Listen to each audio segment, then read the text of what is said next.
A 52 grados de latitud norte, frente a la costa este de la península de Kamchatka, el fondo del Pacífico se partió el 29 de julio de 2025 a las 11:25 de la mañana, hora local, 35 kilómetros bajo el agua. Un segmento de falla de casi 400 kilómetros de largo por 140 de ancho dejó de resistir. Lo que había estado empujando durante décadas encontró, en cuestión de minutos, la salida. Magnitud 8.8. El sexto terremoto más grande jamás registrado por instrumentos modernos. El más fuerte que ha sacudido este planeta desde Tohoku en 2011. Antes de esa mañana hubo 10 días de aviso que nadie supo leer del todo. 50 sismos de magnitud 5 o superior. Un 7.4 el 20 de julio. 3 réplicas de 6.6, que en cualquier otro contexto habrían sido la noticia del año. Y después del golpe grande, antes de que amaneciera otra vez sobre el Pacífico Norte, ya había 24 réplicas por encima de magnitud 5, incluidas una de 6.9 y otra de 6.3. El Servicio Geológico de Estados Unidos lo confirmó en las primeras horas. Falla inversa, poco profunda, en una zona de subducción que llevaba 73 años cargando energía. 73 años. Ese número, a primera vista inofensivo, es el primer hilo que vamos a tirar. Porque el terremoto que precedió a este, el que rompió casi el mismo tramo de corteza, ocurrió en 1952, con una magnitud cercana a 9. Y según todo lo que la sismología ha dado por sentado durante el último medio siglo, una falla de ese tamaño no debería haber estado lista para romperse de nuevo tan pronto. Debería haber necesitado más tiempo, más presión acumulada, más años de espera silenciosa bajo el agua. No los tuvo. Al final de este análisis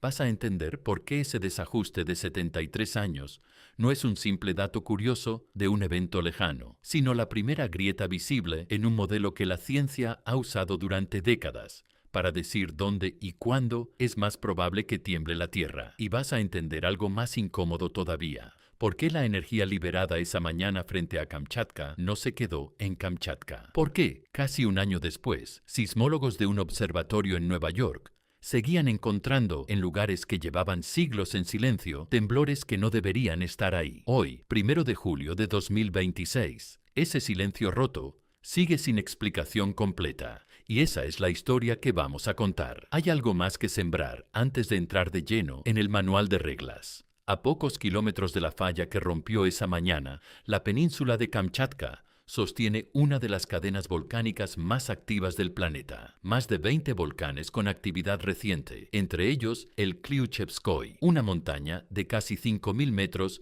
que expulsa ceniza con una regularidad que los vulcanólogos rusos vigilan como quien vigila una arteria. En las semanas posteriores al terremoto, varios de esos volcanes mostraron cambios en su actividad sísmica interna, pequeños enjambres bajo sus cráteres que no estaban ahí antes del gran sismo. Nadie ha podido demostrar todavía una relación causal directa, pero la pregunta quedó flotando entre los propios investigadores rusos. Si la energía de un terremoto de esta escala puede despertar fallas silenciosas a 9.000 kilómetros de distancia, ¿qué le hace a los conductos de magma que tiene literalmente al lado? Para entender por qué 73 años es un número que debería preocuparnos, primero, hay que entender el manual de reglas que la sismología ha construido durante el último siglo. Se llama, en términos simples, el ciclo sísmico. La idea nació de una tragedia concreta. En abril de 1906, San Francisco quedó reducida a escombros y fuego por un terremoto que rompió casi 400 kilómetros de la falla de San Andrés. Un geólogo llamado Harry Fielding Reid,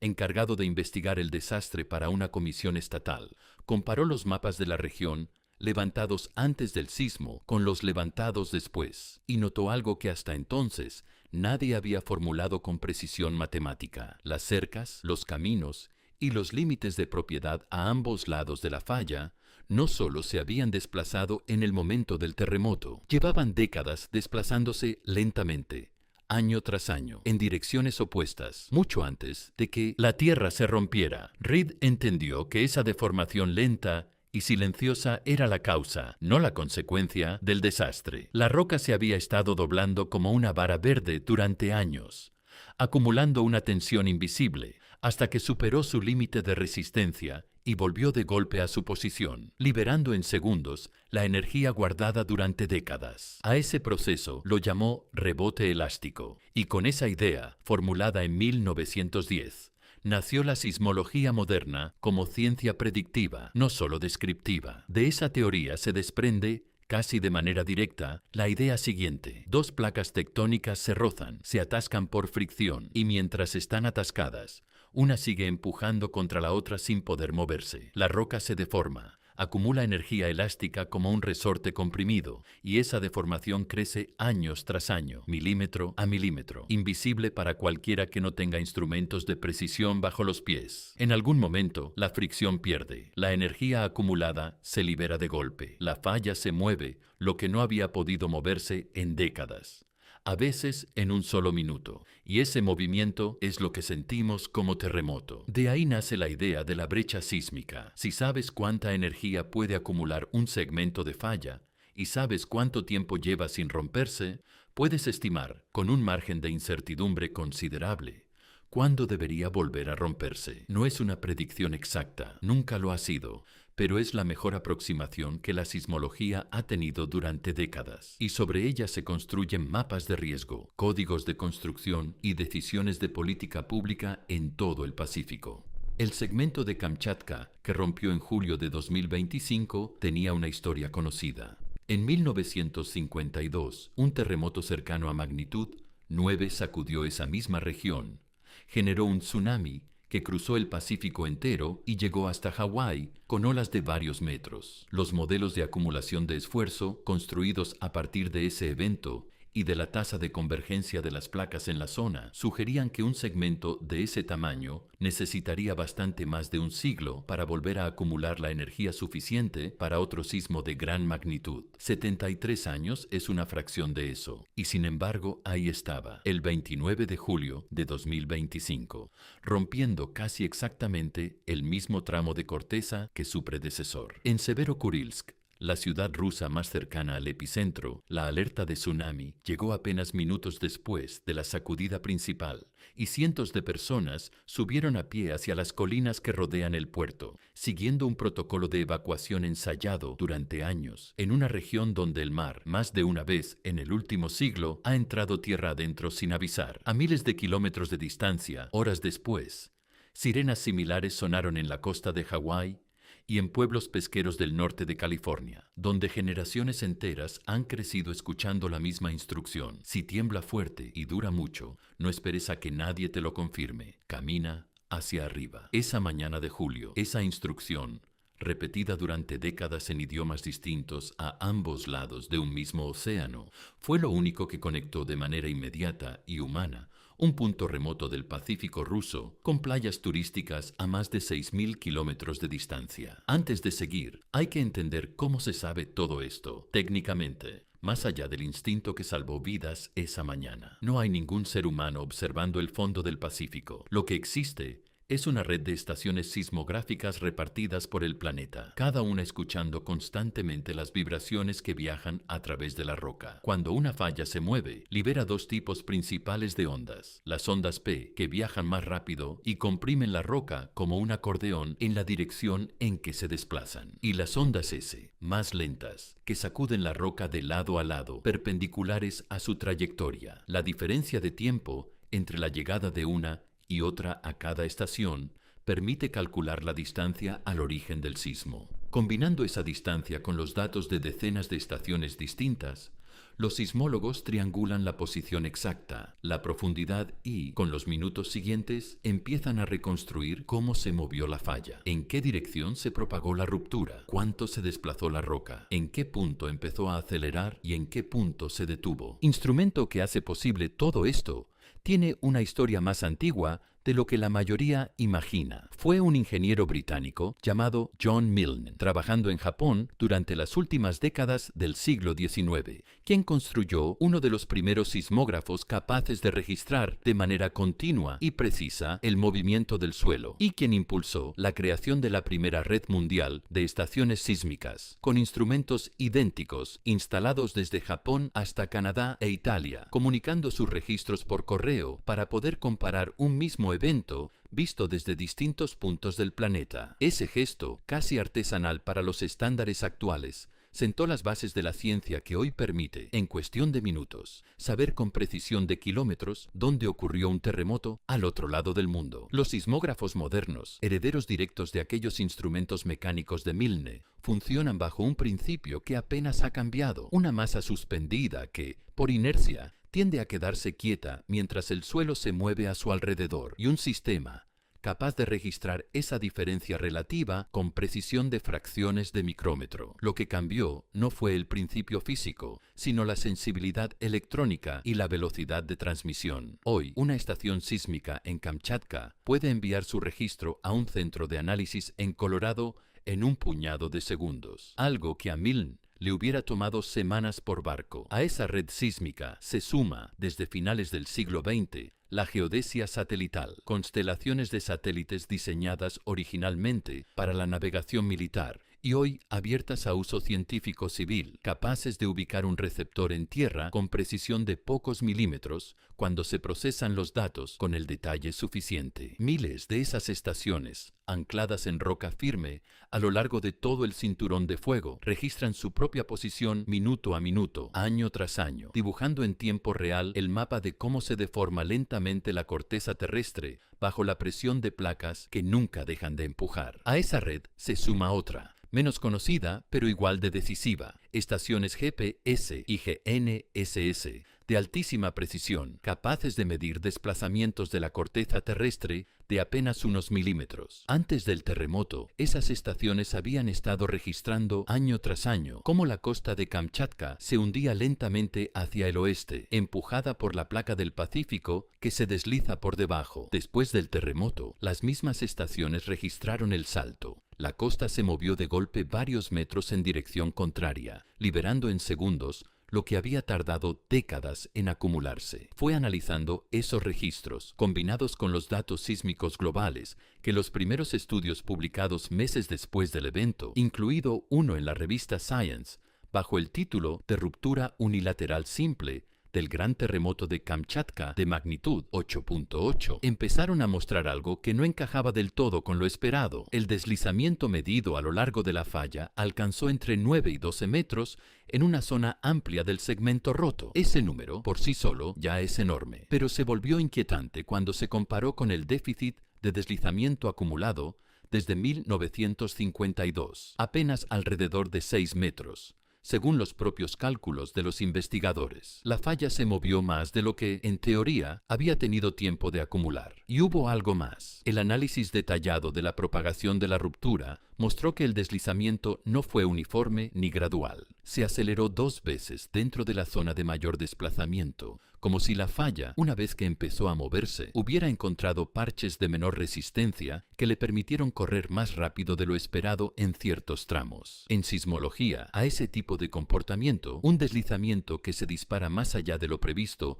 por el modelo simple de acumulación y liberación, algunos investigadores, en conversaciones informales, durante congresos posteriores al evento, empezaron a referirse a él con un apodo poco técnico, pero descriptivo: el terremoto adelantado. No es una categoría oficial, es, simplemente, la manera más honesta que encontraron de nombrar algo que no calzaba con el calendario que ellos mismos habían escrito. Antes de asustarnos con esa idea, conviene entender qué tan seguro es realmente el instrumento con el que se mide todo esto: la magnitud. Aquí es donde mucha gente se pierde, porque la escala con la que se comunican los terremotos en las noticias, hoy en día, casi siempre la magnitud de momento, no la vieja escala de Richter, que popularizó el término en el imaginario colectivo. No es una escala lineal, es logarítmica y además está ligada a la energía liberada de una manera que la mayoría no intuye. Pensemos en algo cotidiano: un vaso de agua. Si dijéramos que un terremoto de magnitud 6 es como llenar ese vaso, uno de magnitud 7 no sería como llenar 2 vasos, sería más parecido a llenar una tina completa, y uno de magnitud 8, siguiendo la misma escala, se acercaría más a llenar una piscina entera. Cada punto entero de magnitud representa aproximadamente 32 veces más energía liberada que el punto anterior. Es decir, la diferencia entre un terremoto de magnitud 7 y uno de magnitud 8 no es un poco más fuerte, es un salto de más de 30 veces en la energía total. Y aquí está la parte que casi nadie se detiene a procesar, la diferencia entre magnitud 8.8, lo que ocurrió en Kamchatka en 2025, y magnitud 9, lo que se estima para el terremoto de 1952 en la misma zona. No es una diferencia de 2 décimas sin importancia. En términos de energía liberada, se acerca a un 40% más. Kamchatka 2025 fue, en la práctica, casi tan grande como el evento que se supone debía tardar un siglo o más en repetirse, y llegó en menos de 3/4 de ese tiempo. La escala que usamos hoy para medir todo esto no es la que la mayoría cree recordar de la escuela. Charles Richter, junto con su colega Benno Gutenberg,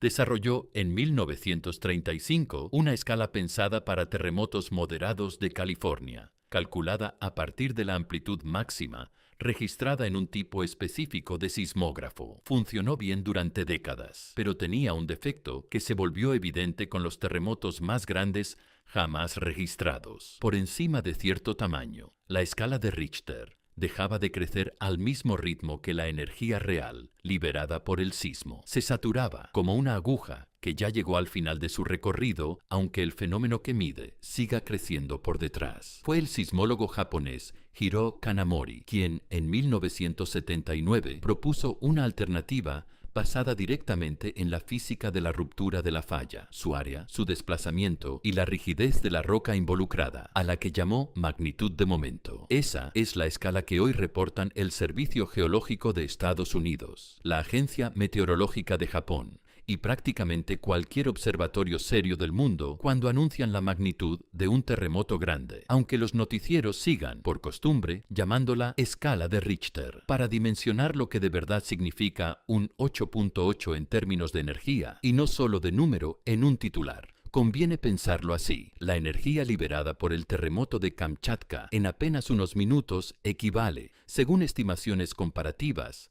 que sismólogos han usado para hacer el número comprensible fuera del laboratorio, a varios miles de las bombas atómicas más potentes jamás detonadas por el ser humano, liberadas de golpe bajo el océano en lugar de sobre una ciudad. Es, aproximadamente, la energía que toda la civilización humana consume en varios días completos, concentrada en el tiempo que dura una canción. Ese es el tamaño real de lo que un simple número con un punto decimal estaba describiendo. Bajo esa escala, el terremoto más grande jamás registrado por instrumentos sigue siendo el de Valdivia, en el sur de Chile, en mayo de 1960. Magnitud 9.5. Una ruptura de más de 1000 kilómetros de falla que generó un tsunami capaz de cruzar el Océano Pacífico entero y provocar muertes en Hawái y en Japón, casi un día después del sismo original. Le siguen, en la lista de los más grandes desde que existen instrumentos capaces de medirlos con precisión, el terremoto de Alaska de 1964, magnitud 9.2, el de Sumatra en diciembre de 2004, magnitud 9.1, causante de uno de los tsunamis más letales de la historia moderna, y el de Tohoku, en Japón, en marzo de 2011, también magnitud 9.1, que además de un tsunami devastador, provocó la crisis nuclear de Fukushima. Kamchatka 2025, con su 8.8, entra directamente al 10º lugar de esa lista centenaria. Comparte podio con los peores desastres sísmicos que la humanidad ha documentado con instrumentos. Antes de que existieran instrumentos capaces de medir nada de esto, la humanidad ya llevaba siglos aprendiendo, de la manera más dura, a temerle a la Tierra. El 1 de noviembre de 1755, Lisboa fue sacudida por un terremoto que los historiadores modernos, reconstruyendo el relato a partir de crónicas de la época, estiman en algo cercano a magnitud 9, seguido de un tsunami que remontó el río Tajo y de incendios que terminaron de arrasar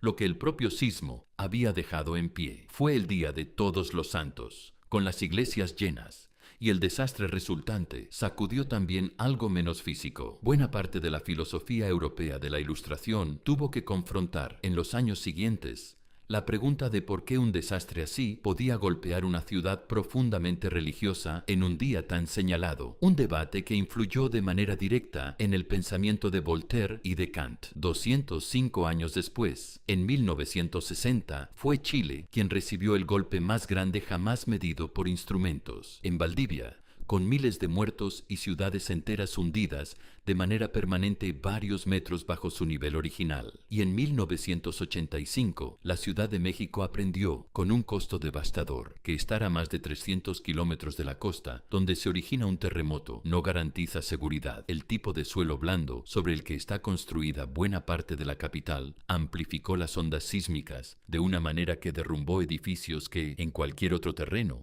probablemente habrían resistido. De esa tragedia nació, entre otras cosas, el sistema de alerta sísmica que describimos más adelante en este análisis. La memoria de esos tres desastres, repartidos por 300 años y por 3 países distintos de habla ibérica, es parte del mismo hilo que conecta con lo que ocurrió frente a Kamchatka. La certeza incómoda de que el suelo bajo los pies nunca ha sido, en realidad, tan sólido como se siente. Suscríbete si te está pareciendo interesante lo que estamos desenterrando aquí, porque lo que viene después es todavía más difícil de encajar en el modelo que la ciencia ha usado durante generaciones. El hallazgo de Kamchatka no se sostuvo sobre un solo estudio, y eso es importante decirlo con claridad, porque en ciencia un resultado aislado casi nunca se acepta como definitivo. Distintos grupos de investigación, trabajando de manera independiente con datos sísmicos, geodésicos y de campo cercano, llegaron por caminos distintos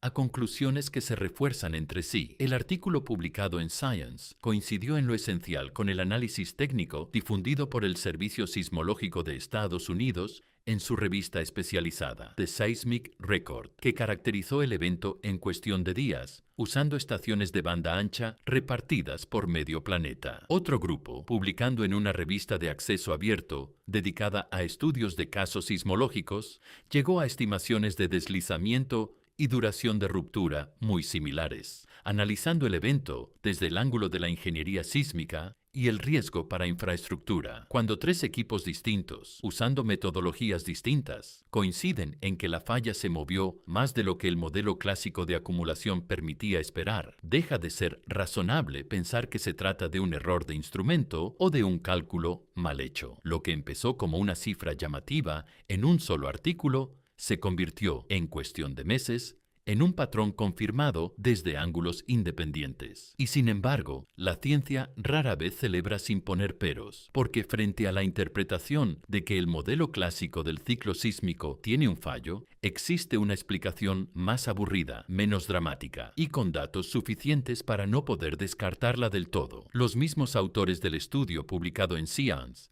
al analizar en detalle la recurrencia de 73 años, concluyeron que ese intervalo, aunque corto para los estándares habituales de un terremoto de casi magnitud 9, es científicamente posible si se ajustan ciertas variables de fricción y segmentación de la falla que hasta ahora se habían simplificado en los modelos generales. Es decir, puede que el manual de reglas no esté roto, puede que simplemente haya sido, durante décadas, una versión demasiado simple de una realidad más compleja, donde no todos los segmentos de falla acumulan y liberan energía al mismo ritmo, y donde la geometría exacta de la zona de contacto entre placas, sus rugosidades, sus parches de mayor o menor fricción, importa mucho más de lo que los modelos de libro de texto habían asumido. Esa ambigüedad, ese podría ser un fallo del modelo o podría ser que el modelo era incompleto, es exactamente el tipo de incertidumbre que a la ciencia le cuesta más comunicar y que al público le cuesta más tolerar. Queremos respuestas limpias. La naturaleza, especialmente bajo 35 kilómetros de roca y agua, rara vez las entrega así. La sismología tiene memoria larga y esa memoria incluye más de una ocasión en la que una señal prometedora terminó por no significar nada. En California, durante décadas, un tramo específico de la falla de San Andrés, cerca del pueblo de Parkfield, fue observado con una atención casi obsesiva. La zona había producido terremotos de magnitud moderada, con una regularidad tan sospechosamente puntual, cada 20 o 22 años, según el patrón histórico registrado desde el siglo XIX, que en los años 80 un grupo de sismólogos se atrevió a hacer algo que rara vez se hace en esta disciplina: una predicción pública, con fecha estimada. Se instalaron decenas de instrumentos nuevos.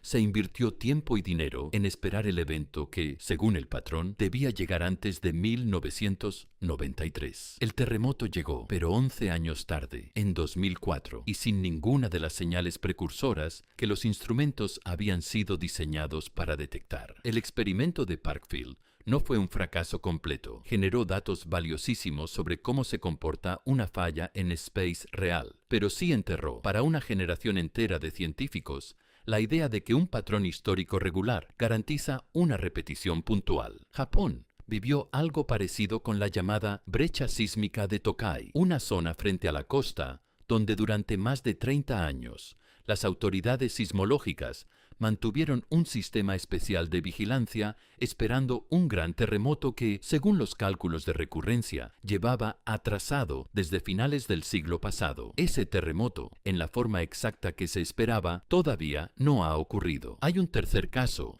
más incómodo todavía porque no terminó solo en decepción científica, sino en un juicio penal. En 2009, un terremoto de magnitud 6.3 destruyó buena parte de la ciudad italiana de L'Aquila y dejó más de 300 muertos. Días después de que un comité de expertos, reunido tras semanas de pequeños temblores que tenían nerviosa a la población, transmitiera en una rueda de prensa un mensaje que fue interpretado de manera simplificada como una garantía de que no había riesgo inminente. 6 científicos y un funcionario fueron después condenados en primera instancia por homicidio culposo, aunque las condenas contra los científicos se revocaron finalmente en apelación al reconocer los tribunales que la ciencia no puede predecir terremotos con la precisión que se le exigía. El caso quedó como una advertencia incómoda para toda la disciplina: comunicar incertidumbre real, sin caer ni en el alarmismo ni en la falsa tranquilidad. Es tan difícil como estudiar la falla misma, y las consecuencias de hacerlo mal pueden ser tan graves como las del propio terremoto. Kamchatka no es Parkfield, ni es Tokai, ni es L'Aquila. Ahí no hubo una espera fallida, hubo un terremoto real, medido, confirmado, con un comportamiento de deslizamiento que no encaja del todo con el modelo simple. Pero la historia de esas dos brechas sísmicas explica por qué la comunidad científica, frente a un dato tan llamativo como 73 años de recurrencia, prefiere hablar de anomalía posible antes que de ruptura confirmada del modelo clásico. Han sido advertidos antes por sus propios instrumentos y han aprendido, a veces de la forma más incómoda, a desconfiar de la primera lectura entusiasta de un dato extraño. Entonces, ¿qué podría explicar realmente que la falla se moviera más de lo esperado y acelerara 2 veces durante la ruptura? Los sismólogos que han estudiado el evento manejan varias hipótesis, y ninguna de ellas es descabellada dentro de lo que ya se sabe sobre zonas de subducción. Una de las más discutidas tiene que ver con los fluidos atrapados en la interfaz entre placas. Cuando una placa oceánica se hunde bajo otra, arrastra consigo agua contenida en los minerales de la roca. A gran profundidad y presión, esa agua puede liberarse, infiltrarse en la zona de contacto entre placas y actuar como lubricante, reduciendo temporalmente la fricción en parches específicos de la falla. Es un poco como comparar el esfuerzo de arrastrar una caja pesada sobre concreto seco con arrastrar esa misma caja sobre concreto recién mojado por la lluvia. La carga no cambia, pero la facilidad con la que se mueve, una vez que empieza a moverse, sí. Si durante la ruptura de 2025 la onda de deslizamiento llegó a una de esas zonas lubricadas, es plausible que ahí el movimiento se haya acelerado de golpe, generando ese patrón de doble aceleración que los estudios detectaron. Hay, además, una manera de anticipar matemáticamente cómo debería comportarse la secuencia de réplicas de un evento así, y que el propio Servicio Geológico de Estados Unidos aplicó públicamente en los días posteriores al terremoto principal. Se basa en una observación hecha en 1894 por el sismólogo japonés Fusakichi Omori, quien notó que el número de réplicas tras un terremoto grande decae con el tiempo, siguiendo un patrón matemático notablemente constante. Muchas réplicas en las primeras horas, bastantes menos al día siguiente, y así sucesivamente en una curva que se puede describir con una fórmula relativamente simple. Usando esa ley, ajustada con más de un siglo de datos de terremotos similares alrededor del mundo, el Servicio Geológico pudo emitir, apenas horas después del evento principal, un pronóstico probabilístico. La posibilidad de una réplica de magnitud 7 o mayor en la semana siguiente. La posibilidad, mucho menor pero no nula, de que la propia réplica resultara ser incluso más grande que el sismo original. Esa clase de pronóstico no le dice a nadie el día exacto en que ocurrirá el próximo temblor. Le dice, con un lenguaje honesto de probabilidades, ¿qué tan nervioso debería estar un ingeniero revisando un puente o un funcionario decidiendo si mantener cerrada una carretera costera una semana más? Otra hipótesis, complementaria y no excluyente, apunta a la heterogeneidad estructural del propio segmento de falla. Parches con distinta rugosidad, distinta historia de esfuerzo acumulado desde 1952, que no se rompieron todos al mismo ritmo ni con la misma facilidad. En vez de un solo resorte uniforme, liberándose de manera predecible, la falla de Kamchatka podría comportarse más como un mosaico de resortes de distinta rigidez, conectados entre sí, donde la ruptura de uno modifica instantáneamente la tensión sobre los vecinos y puede, en ciertas condiciones, dispararlos también. Ese modelo de mosaico, más complejo y más difícil de predecir que el ciclo sísmico clásico, es hacia donde una parte creciente de la sismología moderna se está moviendo. Ya no se trata de imaginar la falla como una sola banda elástica que se estira y se suelta de manera uniforme, sino como una superficie irregular, llena de parches con memoria propia, algunos rígidos y otros casi resbaladizos, donde el comportamiento de uno puede alterar por completo el comportamiento del vecino en cuestión de segundos. Es una imagen menos elegante que la del resorte simple, pero probablemente mucho más cercana a lo que en verdad ocurre bajo el fondo del Pacífico. Para entender por qué esto importa mucho más allá de un punto en el mapa frente a Rusia, hay que dar un paso atrás y mirar el marco completo en el que ocurre todo esto, la tectónica de placas. Durante buena parte de la primera mitad del siglo XX, la idea de que los continentes se mueven fue tratada por buena parte de la comunidad científica, establecida casi como una curiosidad sin fundamento serio. El meteorólogo alemán Alfred Wegener había propuesto ya en 1912 que los continentes actuales habían formado alguna vez una masa única, apoyándose en la manera en que encajan las costas de Sudamérica y África como piezas de un rompecabezas, y en fósiles idénticos encontrados a ambos lados del Océano Atlántico. La comunidad geológica de la época lo rechazó con dureza. Wegener no era geólogo de formación, y lo que le faltaba, lo que a nadie se le ocurrió hasta décadas después, era un mecanismo físico capaz de mover masas continentales enteras. Sin ese mecanismo, la idea sonaba a especulación. El mecanismo llegó casi 30 años después de la muerte de Wegener, gracias a la exploración submarina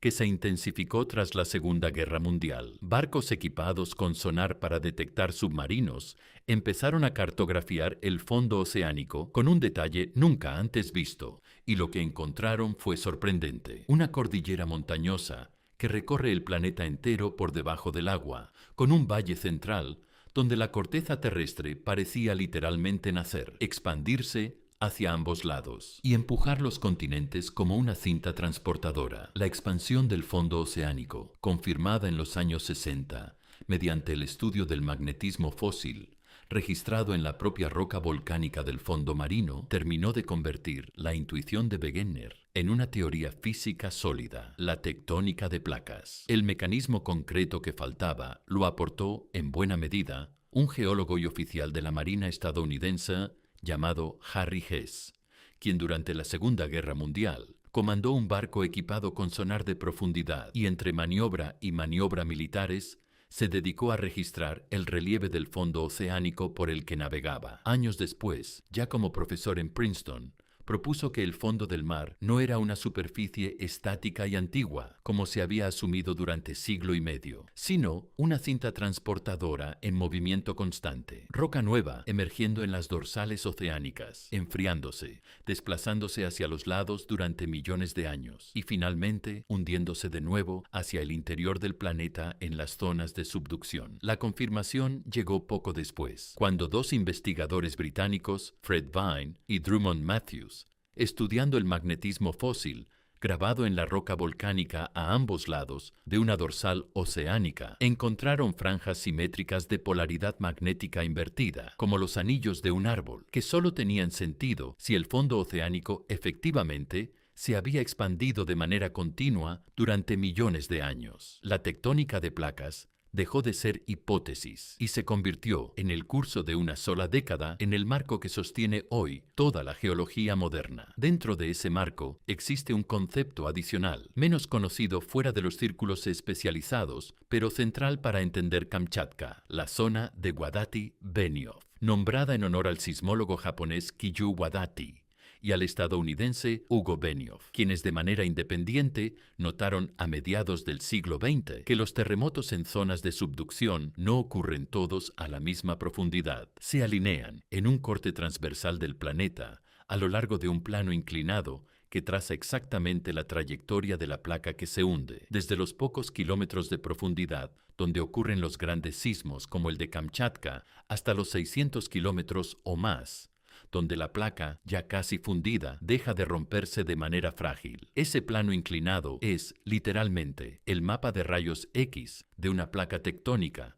muriendo lentamente dentro del manto terrestre. El planeta, según ese marco completo, tiene su superficie fragmentada en un puñado de placas rígidas que flotan, muy lentamente, sobre un manto más caliente y parcialmente dúctil. Donde dos placas se separan, nace nueva corteza. Donde dos placas convergen, una suele hundirse bajo la otra en lo que se llama una zona de subducción, arrastrada hacia el interior de la Tierra, fundiéndose gradualmente y alimentando el volcanismo que corona buena parte del borde del Pacífico. A ese borde completo, donde decenas de placas convergen, chocan y se rozan a lo largo de más de 40.000 kilómetros, se le conoce como el cinturón de fuego del Pacífico. Kamchatka está ahí. También lo están Japón, las islas Aleutianas, la costa del Pacífico noroeste de Estados Unidos y Canadá, México, Centroamérica y buena parte de la costa occidental de Sudamérica, desde Colombia hasta Chile. Es la misma cicatriz geológica, repetida alrededor de todo un océano, y es la razón por la que un evento en Rusia y un evento en México comparten, en el fondo, el mismo lenguaje físico. Lo que hace que este marco sea relevante para lo que pasó frente a Kamchatka no es solo la geografía compartida, es que la energía liberada en una ruptura de esa magnitud no se queda contenida dentro de los límites de la falla que se movió. Viaja, se propaga a través de todo el planeta en forma de ondas sísmicas, algunas de las cuales recorren el interior de la Tierra en minutos y emergen, atenuadas, pero medibles, en el otro extremo del mundo. Durante mucho tiempo, la sismología asumió que esas ondas lejanas eran, para efectos prácticos, inofensivas.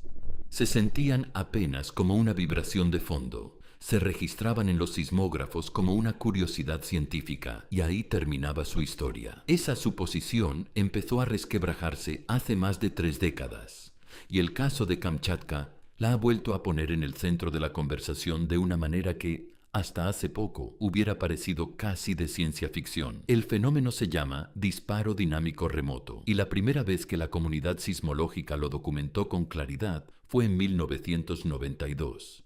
Después de un terremoto de magnitud 7.3 cerca de la localidad de Landers, en el desierto de California. En las horas siguientes, estaciones sísmicas situadas a cientos y hasta más de 1.000 kilómetros de distancia, en zonas geotérmicamente activas de Nevada, Utah y hasta Yellowstone, en el estado de Wyoming, empezaron a registrar enjambres de sismos pequeños que no tenían ninguna relación de contacto directo con la falla que había roto en California. La única explicación posible era que las ondas de superficie generadas por el terremoto principal, al pasar por esas regiones distantes, habían perturbado sistemas de fallas ya cerca del límite de su propia estabilidad, empujándolos apenas lo suficiente para dispararse. El propio equipo que documentó el caso de Landers, encabezado por la sismóloga del Servicio Geológico de Estados Unidos, David Hill, tardó meses en convencer a buena parte de la comunidad científica de que aquello era un fenómeno físico real y no una simple coincidencia estadística. La resistencia inicial no era irracional. Durante décadas se había asumido que la amplitud de las ondas sísmicas,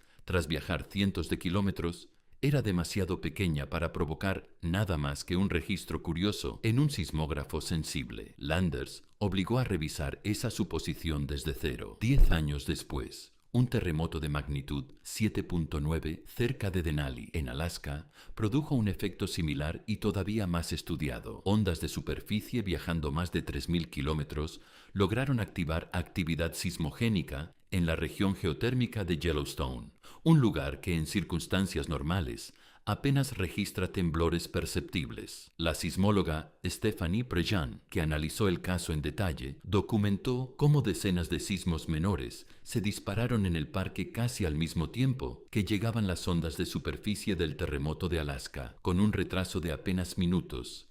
Evidencia casi cronométrica de causa y efecto. El ejemplo más extremo de disparo remoto, documentado hasta ahora, sin embargo, no vino de un terremoto de subducción como el de Kamchatka, sino de uno mucho más raro. En abril de 2012, un sismo de magnitud 8.6 ocurrió en pleno Océano Índico, no en el límite entre dos placas, sino en mitad de una de ellas, con un mecanismo de ruptura tan inusual que tardó en romper 4 fallas distintas, casi perpendiculares entre sí, en cuestión de segundos. Los geofísicos Fred Politz y Roland Burgmann, entre otros, documentaron que ese evento disparó sismicidad en al menos 5 lugares distintos del planeta en las horas y días siguientes, a distancias de varios miles de kilómetros, lo que les llevó a describirlo en el título de uno de sus artículos como el terremoto que hizo temblar al planeta entero. Kamchatka, con lo ocurrido en el este de Norteamérica, se suma ahora a esa lista todavía corta de eventos capaces de dejar huella medible en el otro extremo del mundo. El mecanismo físico detrás de esto tiene que ver con la manera en que las ondas de superficie,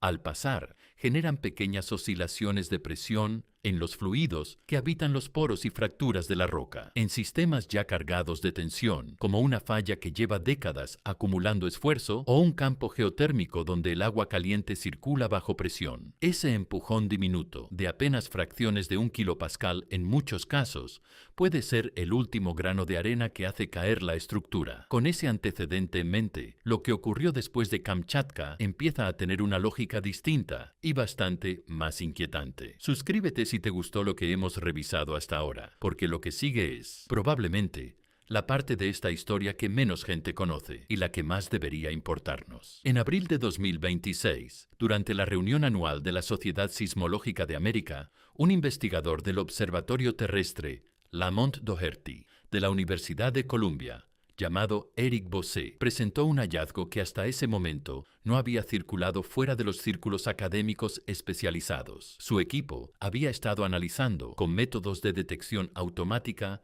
capaces de identificar señales sísmicas demasiado pequeñas para los catálogos convencionales, la actividad registrada en el este de Norteamérica en los meses posteriores al terremoto de Kamchatka. Y lo que encontraron no fue ruido de fondo, fue un patrón. En regiones que llevan siglos consideradas sísmicamente tranquilas, zonas del interior continental de Estados Unidos y Canadá, lejos de cualquier límite de placa activo, donde un terremoto perceptible es noticia local por su rareza, aparecieron ráfagas de sismicidad que duraban horas y enjambres más extendidos que se prolongaron durante meses, coincidiendo con el paso de las ondas de superficie generadas por el gran terremoto del Pacífico Norte. Es decir, la energía liberada frente a las costas de Rusia no se disipó al cruzar el planeta. Encontró, a más de 9.000 kilómetros de distancia, sistemas de fallas menores que estaban, sin que nadie lo supiera, cerca del límite de su propia estabilidad y los empujó hasta despertarlos. Esto es lo que cambia el sentido de todo lo que hemos contado hasta aquí, porque hasta este punto, la historia de Kamchatka podía leerse como un episodio localizado. inesperado, un segmento de falla que rompió antes de lo esperado en una zona remota del Pacífico Norte, con consecuencias directas limitadas a Rusia y en menor medida a las costas que recibieron el tsunami. Con el hallazgo presentado en 2026, esa lectura deja de sostenerse. Lo que pasó en Kamchatka no se quedó en Kamchatka. Viajó por dentro del planeta como el sonido viaja dentro de una campana cuando se la golpea, y encontró en el otro extremo del mundo estructuras que respondieron a ese golpe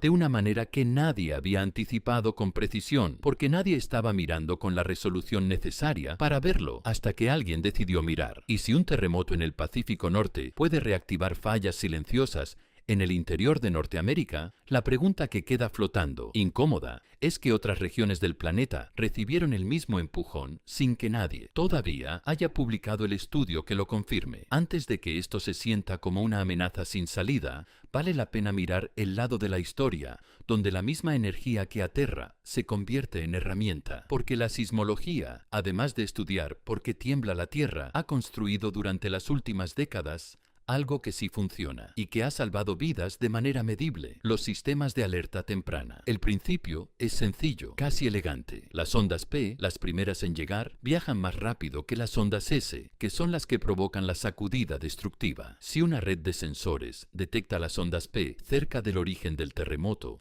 y transmite esa información a la velocidad de la luz, a través de fibra óptica o señales de radio, es posible emitir una alerta a ciudades distantes varios segundos, a veces más de un minuto, antes de que lleguen las ondas destructivas. No es mucho tiempo para un ser humano acostumbrado a pensar en horas y días, pero es tiempo suficiente para detener un tren de alta velocidad, cortar el suministro de gas en una fábrica, abrir las puertas de una estación de bomberos o simplemente meterse bajo una mesa antes de que el suelo empiece a moverse. México construyó desde finales de los años 80, tras el terremoto de 1985 que devastó buena parte de la Ciudad de México y dejó, según distintas estimaciones, varias decenas de miles de muertos. Uno de los sistemas de alerta sísmica más antiguos y estudiados del mundo. El ingeniero mexicano Juan Manuel Espinosa Aranda lideró su desarrollo y en 1991 el sistema, conocido como SASMEX, entró en operación con un puñado de sensores instalados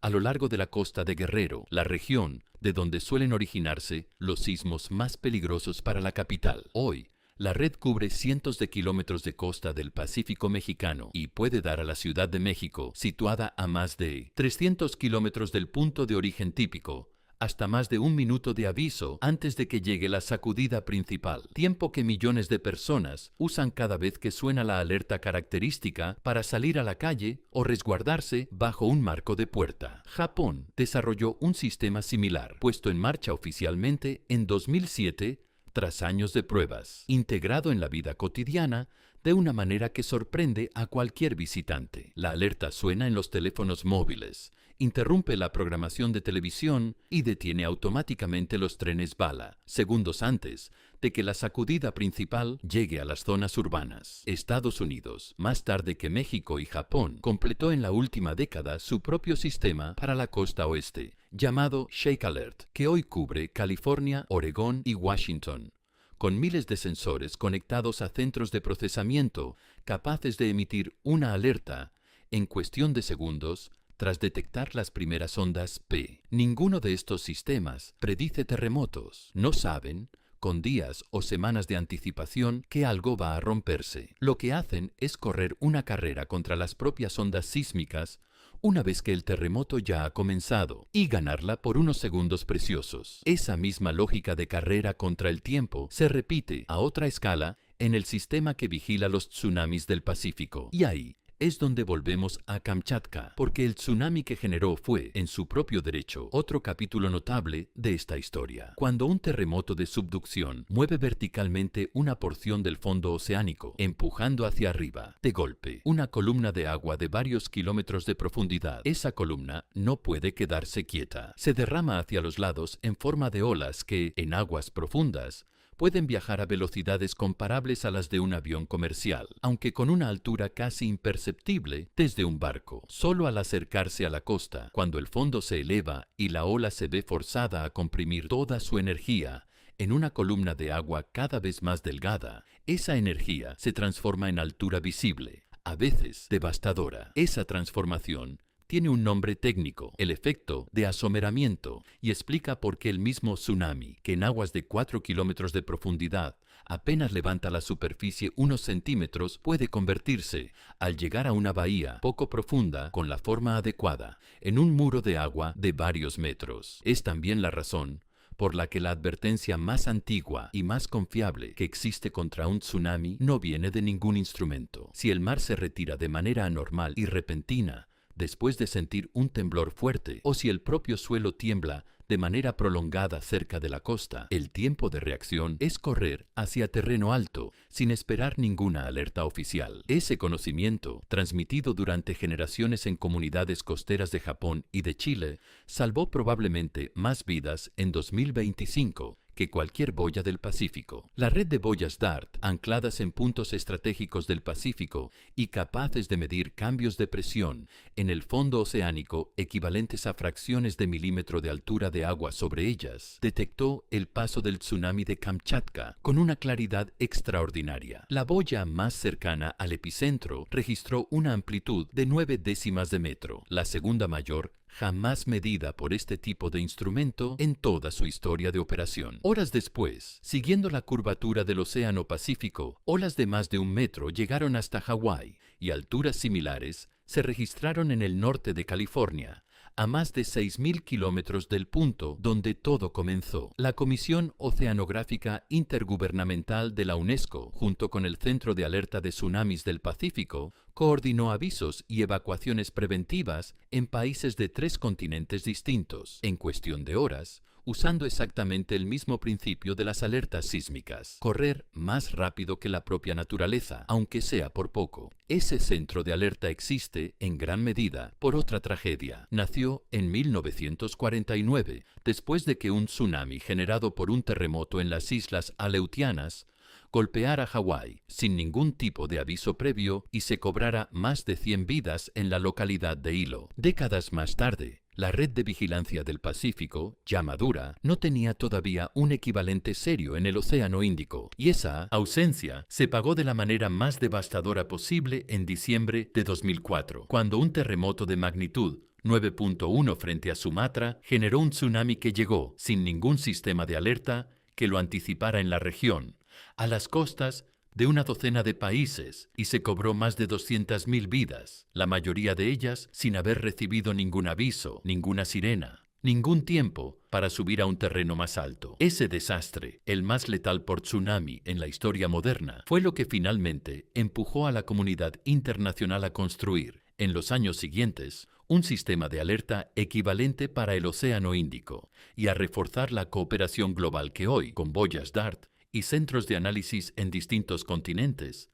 permitió que el tsunami de Kamchatka fuera anticipado con horas de margen en lugar de minutos. Pero incluso con toda esa infraestructura de vigilancia, hay una pregunta que ronda cualquier evento de esta magnitud, alimentada más por el miedo instintivo que por la evidencia. ¿Puede un terremoto tan grande desencadenar una reacción en cadena que termine sacudiendo todo el cinturón de fuego a la vez? Es la versión geológica del fin del mundo y circula con fuerza cada vez que un sismo importante ocupa los titulares. La respuesta honesta, la que dan los propios sismólogos que estudian el disparo dinámico remoto, es más matizada de lo que cualquier titular alarmista permite. Sí, existe evidencia sólida. El propio caso de Kamchatka lo confirma, de que un terremoto gigante puede activar sismicidad menor a miles de kilómetros de distancia, pero un efecto dominó de terremotos igualmente gigantes, propagándose de placa en placa alrededor de todo un océano. No tiene precedente confirmado en el registro instrumental que la sismología ha acumulado durante el último siglo. Lo que se ha documentado son enjambres de sismos pequeños y moderados, no rupturas de magnitud comparable a la del evento original. El planeta está más conectado de lo que el manual clásico asumía, pero no está, hasta donde la evidencia actual permite afirmar, al borde de romperse todo a la vez. Vale la pena decir algo más sobre esa frontera entre lo que la evidencia sostiene y lo que la imaginación popular añade por su cuenta. Cada vez que ocurre un terremoto de esta magnitud, resurgen en redes sociales Las mismas teorías de siempre, que existe una instalación militar capaz de generar terremotos a voluntad, manipulando la ionosfera, que los gobiernos ocultan pruebas de detonaciones subterráneas provocadas deliberadamente, que la alineación de ciertos planetas tuvo algo que ver con el momento exacto de la ruptura. Ninguna de esas ideas resiste el escrutinio de la física básica, la energía necesaria para inducir artificialmente un desplazamiento de 9 a 12 metros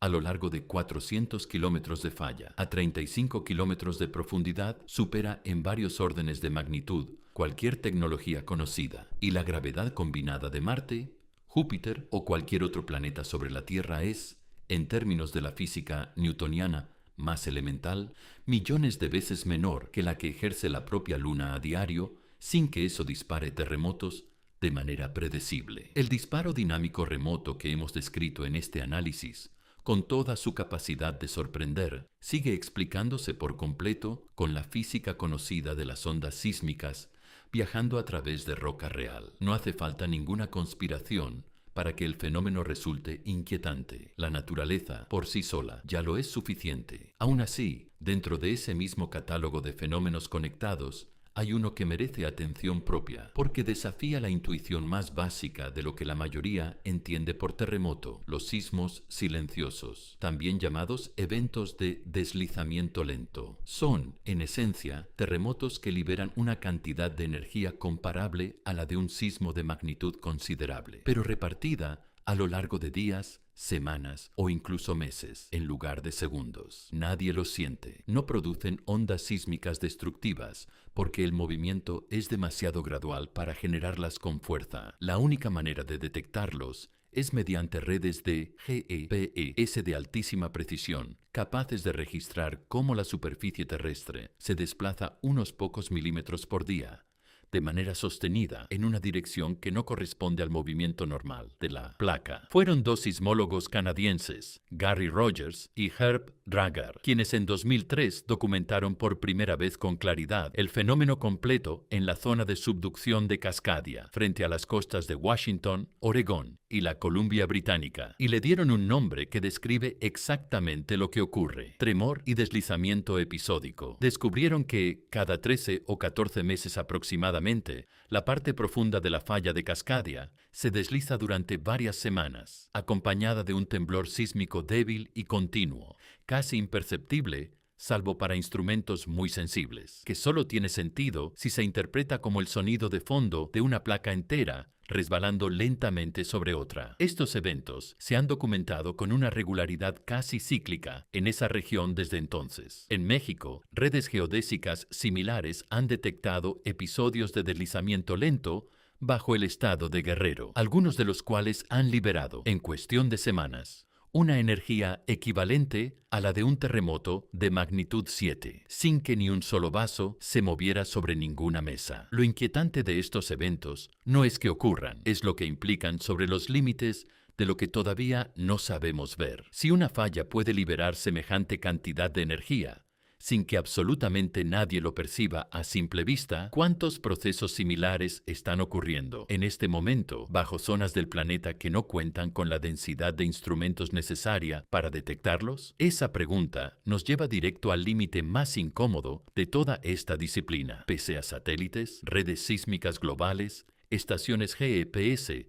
de precisión milimétrica y más de un siglo de datos acumulados, la sismología sigue sin poder decir con certeza cuándo va a ocurrir el próximo gran terremoto. Puede decir dónde es más probable. Puede decir, en términos generales, qué tan grande podría llegar a ser. Pero el cuándo, la variable que de verdad importa a cualquier persona que vive junto a una falla activa, sigue siendo, en la inmensa mayoría de los casos, una incógnita que ningún instrumento ha logrado despejar de manera confiable. No por falta de intentos. La búsqueda de una señal confiable que anticipe un terremoto con horas o días de anticipación es, probablemente, uno de los objetivos más perseguidos y menos alcanzados de toda la geofísica moderna. Durante los años 70 y 80, un equipo de investigadores griegos desarrolló un método basado en variaciones del campo eléctrico natural de la corteza terrestre, conocido por las iniciales de sus creadores, que llegó a publicarse en revistas de gran prestigio con la promesa de anticipar terremotos moderados en Grecia con días de anticipación. Décadas de intentos de replicación en otras partes del mundo no lograron confirmar esa capacidad predictiva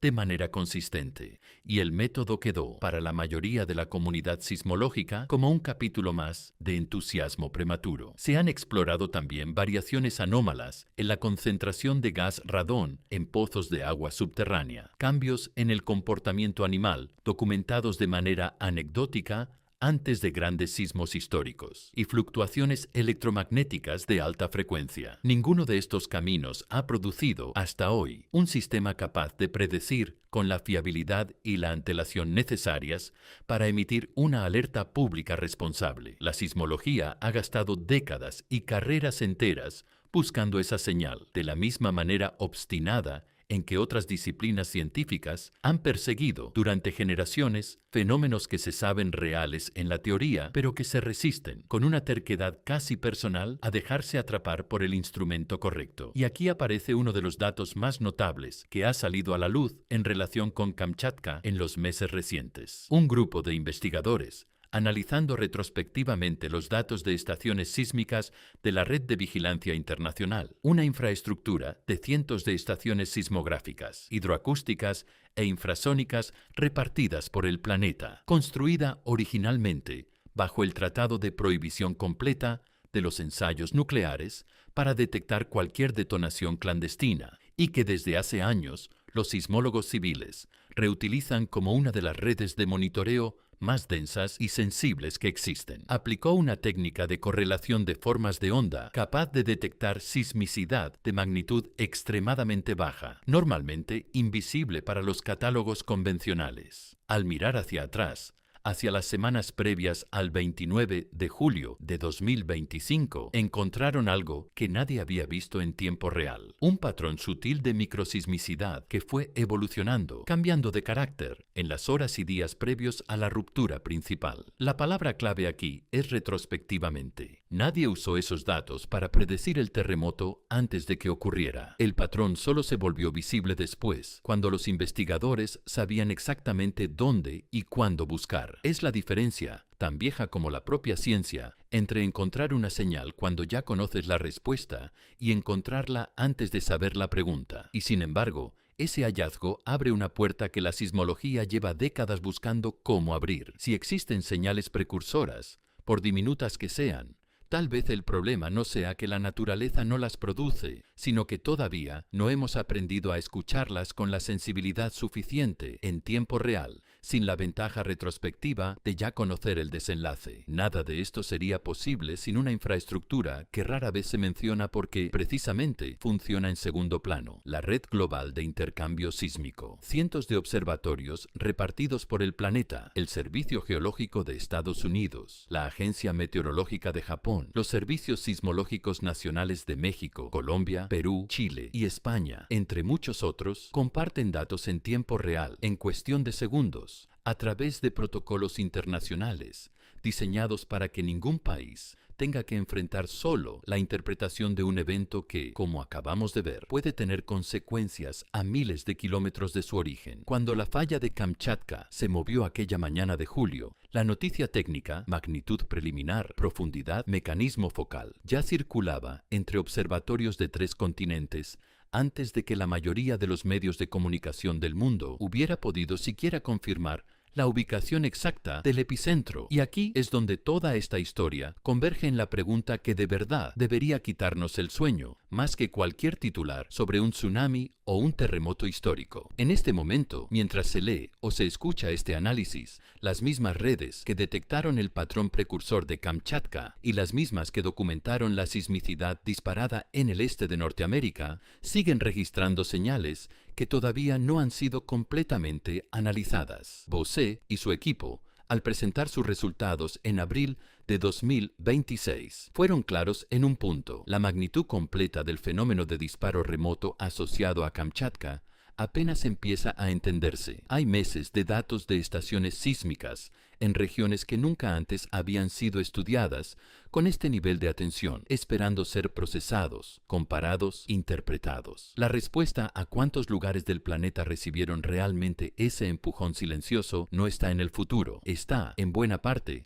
ya registrada, guardada en discos duros de observatorios de medio mundo, esperando que alguien tenga el tiempo y los recursos para leerla entera. Eso es lo que cambia, de raíz, la manera de entender lo que pasó frente a Kamchatka. No fue un evento que empezó y terminó en el Pacífico Norte. Fue el disparo de salida de un proceso que sigue, en este preciso momento, desplegándose por el planeta, y del que solo estamos viendo la fracción que alguien ya se ha tomado el trabajo de analizar. Si el modelo clásico del ciclo sísmico, el que asume que cada segmento de falla acumula y libera energía de manera más o menos predecible, aislado de lo que ocurre en el resto del planeta, resulta ser una simplificación incompleta. Las implicaciones no se quedan en un debate académico. Los mapas de riesgo sísmico que hoy determinan, en países de todo el cinturón de fuego, desde qué altura de ola se diseñan los muros de contención, hasta qué tan estrictos deben ser los códigos de construcción en una ciudad determinada, están construidos en gran medida sobre ese modelo clásico. Si las fallas están más interconectadas de lo asumido, si la energía viaja y despierta sistemas distantes